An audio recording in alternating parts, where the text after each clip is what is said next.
commence. Le changement climatique, c'est maintenant. Moi, doctorante, je veux vous expliquer les conséquences inquiétantes qu'il peut avoir sur les forêts boréales et comment les étudier. Les forêts boréales, ce sont toutes les forêts qui se situent très au nord sur la planète. Elles représentent un tiers des forêts mondiales, rien que ça. Alors vous allez me demander, mais dis donc Carole, à quoi ça ressemble la forêt boréale? Eh bien ça dépend.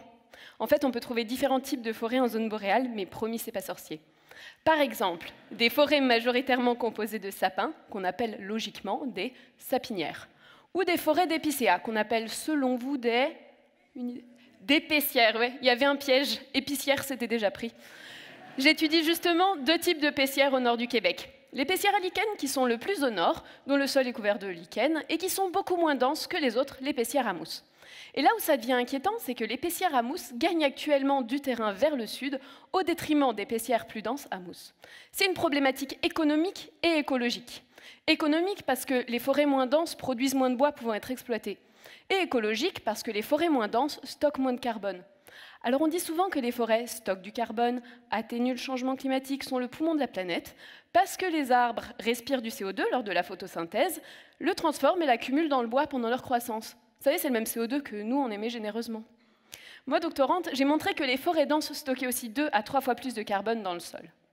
Bon, l'objectif de ma thèse, finalement, c'est d'identifier ce qui est responsable de la transition entre nos deux types de forêts. Et notre principal suspect ou hypothèse, c'est l'augmentation des feux naturels en raison des changements climatiques.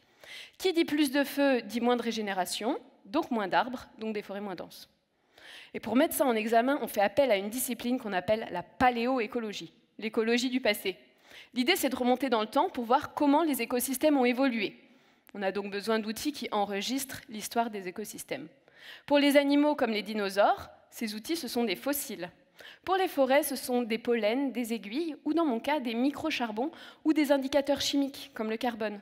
Ces outils, on les trouve au fond des lacs qui sont entourés par nos forêts. Ils se déposent au cours du temps dans les sédiments. Il suffit d'aller les chercher. Il suffit. On y va l'hiver, parce que l'hiver, les lacs sont gelés, donc stables. Mais l'hiver, au nord du Canada, il fait super froid.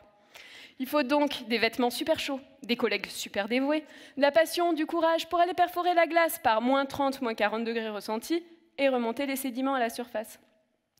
Parfois, quand je raconte qu'ensuite je découpe des carottes tous les demi-centimètres, on me demande pourquoi j'ai fait une thèse et pas Top Chef. En fait, carottes, c'est le nom des séquences de sédiments qu'on a remontées. Et vu qu'il m'a fallu 1 mois pour découper 16 carottes, c'était plutôt mal parti pour Top Chef. Bref, une fois qu'on a tout découpé, il suffit de tout dater et de tout analyser. Enfin, il suffit. Ça prend 3 années de thèse.